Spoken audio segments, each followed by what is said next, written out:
रब्ब इश्रह ली सदरी व यस्सिर ली अमरी वहलुल उक़दतम मिन लिसानी यफ़क़हू क़ौली। Assalamu alaikum everyone. Hope that you all are doing well. This is Komal Zulfikar. In my previous lectures, I told you about the CSS basics and the study plan. In this lecture, I am going to tell you the selections of optionals. As you can see, that three things are needed: strength and interest. सिर्फ interest काफ़ी नहीं है, strength मतलब कि आपको किसी भी subject के ऊपर कितनी ग्रिप है, कितनी नॉलेज आप किसी भी सब्जेक्ट के बारे में रखते हैं। ऑप्शंस में से पॉलिटिकल साइंस और इंटरनेशनल रिलेशंस का एग्जाम्पल लें। अगर किसी को पॉलिटिकल साइंस ज़्यादा समझ में आती है या उसको नॉलेज इंटरनेशनल रिलेशंस के बनिस्बत ज़्यादा है तो वो वही ऑप्ट करे, क्योंकि फिर मार्क्स उसमें वो अच्छी ले सकता है बनिस्बत आईआर इंटरनेशनल रिलेशंस की। उसके बाद स्पेक्ट्रम एंड सिलेबस आपको एफपीएससी की वेबसाइट पर मिल जाएगा। और उसके बाद उसका स्पेक्ट्रम देख लें, उसकी आउटलाइन देखें और ये देखें कि सब्जेक्ट का जो सिलेबस है वो मैनेजेबल है या नहीं। क्रिमिनोलॉजी का अगर आप सिलेबस देखें तो कंसाइज सिलेबस है उसका। यूएस हिस्ट्री का देख लें या सोशियोलॉजी का देख लें, सेक्शंस हैं उनमें 4 सेक्शंस और इतना लंबा चौड़ा सिलेबस भी नहीं है। और केमिस्ट्री का सिलेबस, कंप्यूटर साइंस का सिलेबस आप देखें, इनके सिलेबस बहुत बड़े हैं और ये मैनेजेबल भी नहीं है। तो इससे अच्छा ये है कि आप वो सब्जेक्ट चूज़ करें जिसका सिलेबस स्पेक्ट्रम मैनेजेबल हो, जो आप आसानी से मैनेज कर सकें, क्योंकि वक्त कम होता है सीएसएस के लिए। उसके बाद scoring trend, obviously scoring trend भी मैटर करता है। जिस सब्जेक्ट का सिलेबस बनिस्बत दूसरे सब्जेक्ट से कम होता है, जैसे कि यूएस हिस्ट्री, तो वो हिट भी होता है। फिर स्कोरिंग ट्रेंड, अगर किसी साल में यूएस हिस्ट्री का स्कोर अच्छा आ गया तो हो सकता है अगले साल उसका स्कोर कम आए। आपने अपने जहन में एक बात ज़रूर रखनी है कि स्कोरिंग ट्रेंड मैटर तो करता है, पर हार्ड वर्क उससे ज़्यादा मैटर करता है। तो ये 3 चीज़ें थी जो ऑप्शनल्स सिलेक्ट करने के लिए ज़रूरी है: strength and interest, spectrum and syllabus, और लास्ट स्कोरिंग ट्रेंड। उसके बाद हम आते हैं how to write in CSS।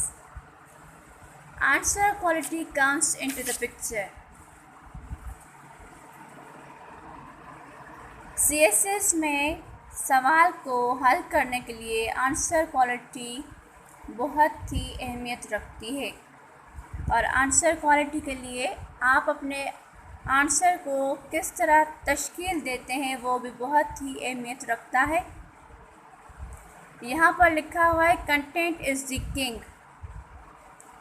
Introduction, body and conclusion format is one tried and tested approach, और यही फॉर्मेट एग्जामिनर पर एक अच्छा इंप्रेशन डालता है और आपको एक थॉटफुल और ऑर्गेनाइज्ड पर्सन पोर्ट्रे करता है।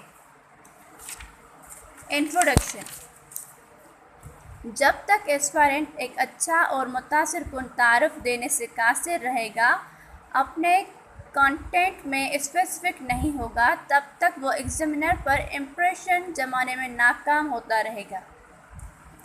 आपका इंट्रोडक्शन आपके जवाब का मेन कॉन्टेक्स्ट होना चाहिए, जिससे पढ़ने वाले को ये अंदाज़ा करने में आसानी पेश आए कि आप आगे लिखने के वाले हैं।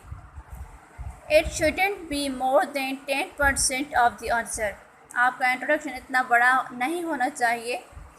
It must be the 10% of your answer, क्योंकि ज़्यादा लिखी हुई चीज़ में जनरलाइजेशन बहुत ज़्यादा देखी जाती है।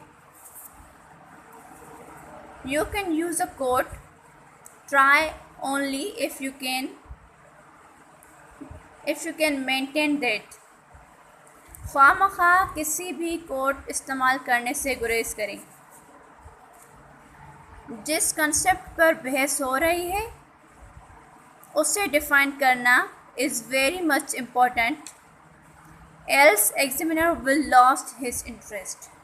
क्योंकि जिस टॉपिक पर आप डिस्कस कर रहे हैं उसी को आगे लेकर जाना है आपको, तो इससे अच्छा ये है कि आप उसी कॉन्सेप्ट, क्योंकि हम लोग क्या करते हैं कि बोलने में भी अगर हमारा कोई टॉपिक होगा टॉपिक से टॉपिक निकालेंगे, फिर टॉपिक निकालेंगे, और जो रियल टॉपिक होगा, मेन टॉपिक होगा, उसको भूल जाते हैं। राइटिंग में भी हमें ऐसा नहीं करना। जो कॉन्सेप्ट है उसी पर बहस करनी है और उसी को आगे लेकर जाना है हमें। Right for recent developments. फ़र्ज़ करें कि सवाल मजहबी सियाहत या रिलीजियस टूरिज़म पर पूछा गया है, तो आपने करतारपुर कॉरिडोर का हवाला देना नहीं भूलना, और श्रद्धा टेम्पल जो कि आज़ाद जम्मू एंड कश्मीर में है उसका हवाला भी देना है, पर करतारपुर कॉरिडोर का हवाला लाजमी देना है। These points help you in writing in an expressive and impressive introduction. उसके बाद body, where you do the heavy lifting. Introduction के बाद बॉडी आती है जहाँ पर आप हेवी लिफ्टिंग करते हैं। सबसे ज़्यादा भारी भरकम काम यही है, और ये भी ज़रूरी है कि इसको सबसे ज़्यादा अच्छा एड्रेस किया जाए। सबसे पहले make a habit of reading questions twice और इवन थ्राइस। जहन में रखें कि क्वेश्चन में कौन से डायरेक्टिव्स या कमांड वर्ड्स इस्तेमाल किए हुए हैं, जैसा कि elaborate, discuss, comment, critically analyse, etc। इनमें से हर किसी की अपनी डिमांड होती है, जिसकी बुनियाद पर आपने क्वेश्चन की बॉडी को शेप करना होता है। जैसा कि अगर सवाल में क्रिटिकली एनालाइज डायरेक्टिव मौजूद है तो आपने दोनों तरफ से लिखना है। First criticise and then give its positives. ये आपके जवाब को अच्छे नोट पर अख्ताम पजीर करेगा। It is important to prioritize specific points than generalist points। बहुत ज़्यादा वर्बोस ना हो और ना ही ज़रूरत से ज़्यादा एक्सप्लेन करना है। There has to be a fine balance between over-explaining and writing less. Write data smartly. Don't fret over mentioning them in your answers excessively. किसी भी चीज़ का तवाज़ुन ही उसकी असल खूबसूरती होती है। Opinions and facts need to be written in a proper manner. सवाल को सब पार्ट्स में तकसीम कर देना और उनको सीक्वेंस में लिखना will streamline both your thoughts and your answers. उसके बाद adequate headings plus attention grabbing heading play a key role in making your answers look special. Neat presentation बहुत अहम है। इसमें एग्जामिनर को आपका जवाब एवेलुएट करने में मदद मिलती है। और try to ensure proper space between words and lines. Keywords को अंडरलाइन करना helps get the eye in first look, पर पूरे जुमले को अंडरलाइन करने से गुरेज करें। उसके बाद आता है कंक्लूजन। ये हमारे जवाब की बहुत ही अहम एस्पेक्ट है। इसकी वैल्यू को अंडर एस्टिमेट मत करें। It leaves a lasting impression and provides a sense of closure to the answer. हो सकता है कि कंक्लूजन सिर्फ एक लाइन का हो या एक सेंटेंस का हो, पर उसको छोड़ना नहीं है। अब कंक्लूजन लिखना कैसे है? सबसे पहले ऑप्टिमिस्टिक बनने की कोशिश करें एंड बी फॉरवर्ड लुकिंग, और अगर मुमकिन हो सके तो राइटिंग क्वालिफायर्स जैसे कि सो, देयरफॉर, हेंस, etc लिखने से अवॉइड करें। और तब तक क्रिटिसाइज़ नहीं करना जब तक आप उससे मुतल्लिक कोई हल प्रोवाइड ना कर पाएँ। याद रखें कि क्रिटिसाइज़ तब तक नहीं करना जब तक आप कोई हल प्रोवाइड ना कर पाएँ।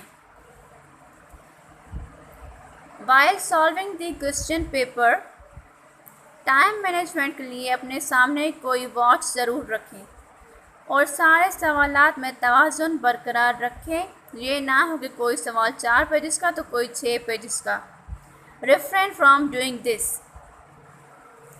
Ensure that none of these subparts is taking too much time, and as the allocated time is about to end, कोशिश करें जल्दी से कंक्लूड कर दें और move on to the next question.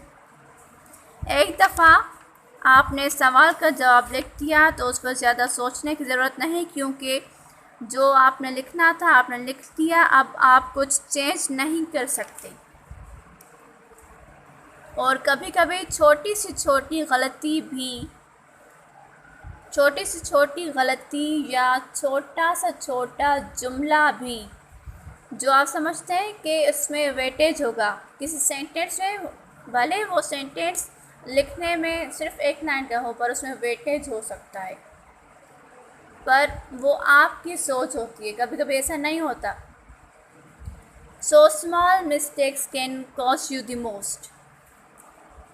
उसके बाद don't be in hustle bustle, maintain equanimity. सवाल को 2 या 3 मरतबा अच्छे से पढ़ने की कोशिश करें और ख़ुद को 1 मिनट दें ताकि आप अपना आंसर को स्ट्रक्चर कर सकें। फिर लिखना शुरू करें और बड़े बड़े सेंटेंसेस लिखने से अवॉइड करें। Just write as if you are in primary class.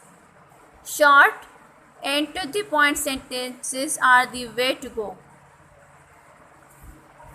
These tips are for conclusion. Examiner को आपकी टू द पॉइंट लिखने की एबिलिटी अट्रैक्ट करती है। और एग्जामिनेशन के दिन 15 या 20 मिनट्स लिखें, क्योंकि इससे you will get your hand moving और आप रस्टी फील नहीं करेंगे वाइल राइटिंग। और लास्ट मिनट में control whatever you can.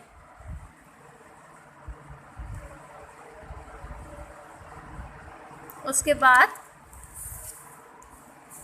10 tips for writing.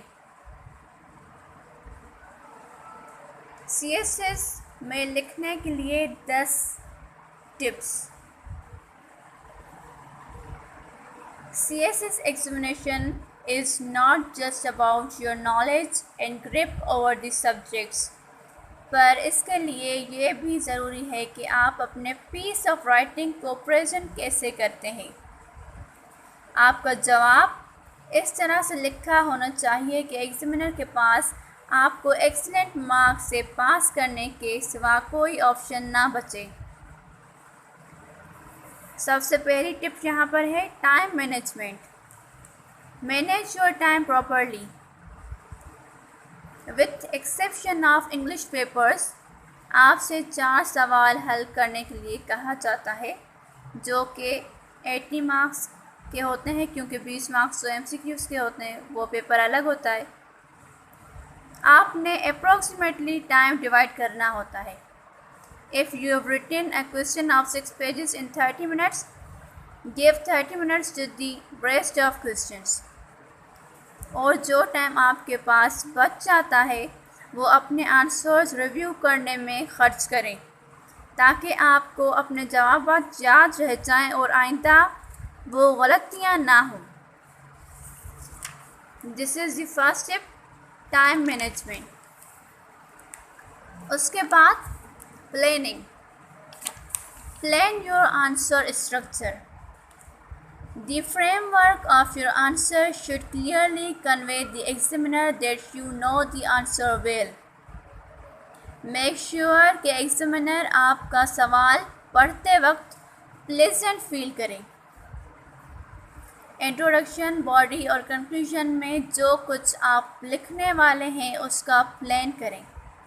For example, अगर सोशल मीडिया पर सवाल आ गया तो try to think its positives plus negatives, its merits and demerits, और आप इम्प्रेसिव हेडिंग्स दें जैसे कि social media a check on recent developments. इस तरह की हेडिंग्स देने से आप एग्जामिनर के लिए आसानी फ्राहम करते जाते हैं और उसका टाइम बच जाता है। And don't forget to include the multiple dimensions of the question topic, as social, political, economical, etc. in your answer body. Number 3, directives and keywords. Write answers based on directives and keywords. Do not beat about the bush. Always be focused. Keywords की demand के मुताबिक सवाल को हल करें। मेरा next lecture इसी पर होगा जिसमें इंशाल्लाह मैं आपको कीवर्ड्स की डिमांड के बारे में इंफॉर्मेशन मुयस्सर करूँगी इंशाल्लाह। और number 4, grab attention. Give an attention grabbing introduction first. Your introduction should give a hint about what you are going to write.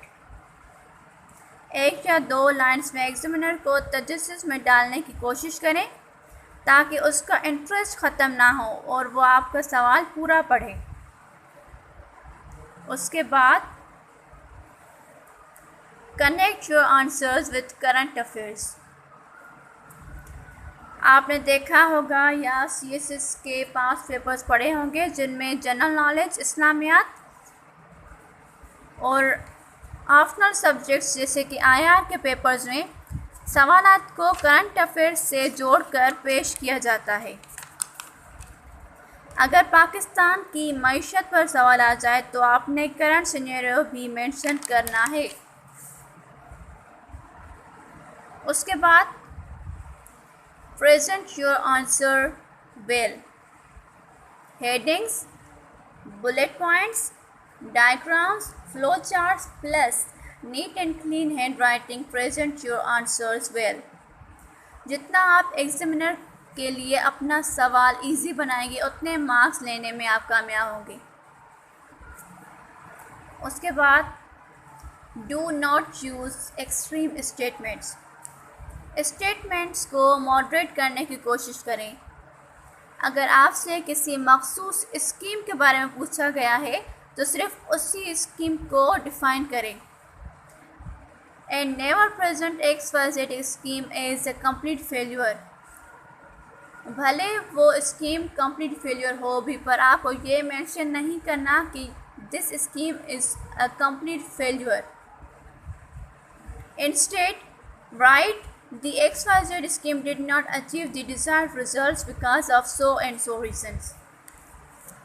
पहले स्टेटमेंट एक्सट्रीम थी कि this scheme is a complete failure. उसके बाद आपने उसको मॉडरेट कर दिया कि XYZ जो भी स्कीम थी उसने डिज़ायर्ड रिज़ल्ट अचीव नहीं किया जिसके ये वजूहात थी।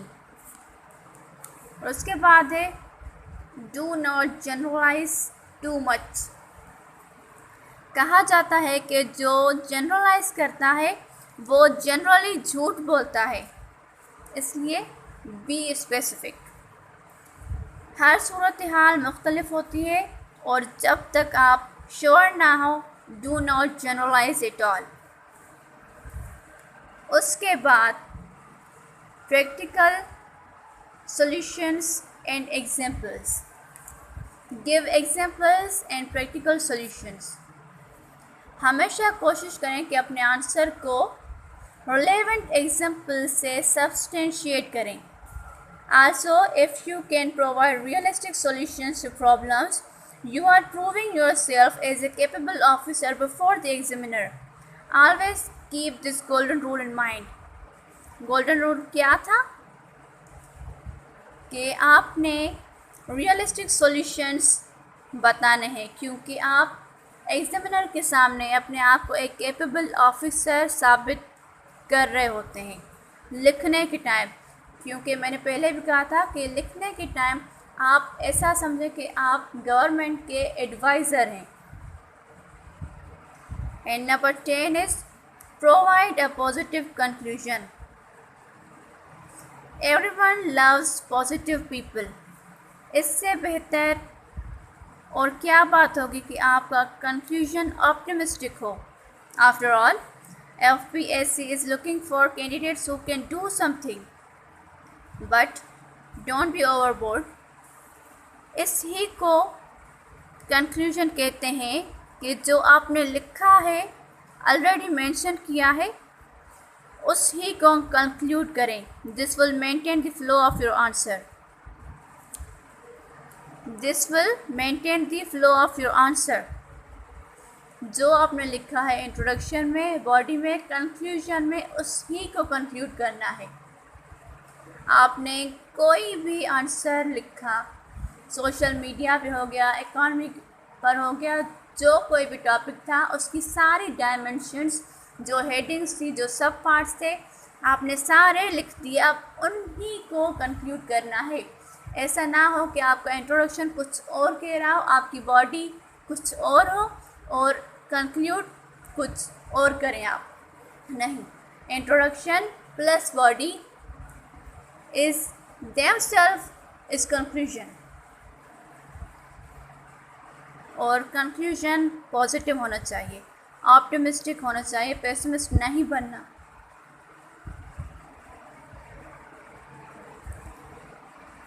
So this was today's lecture and thanks for watching.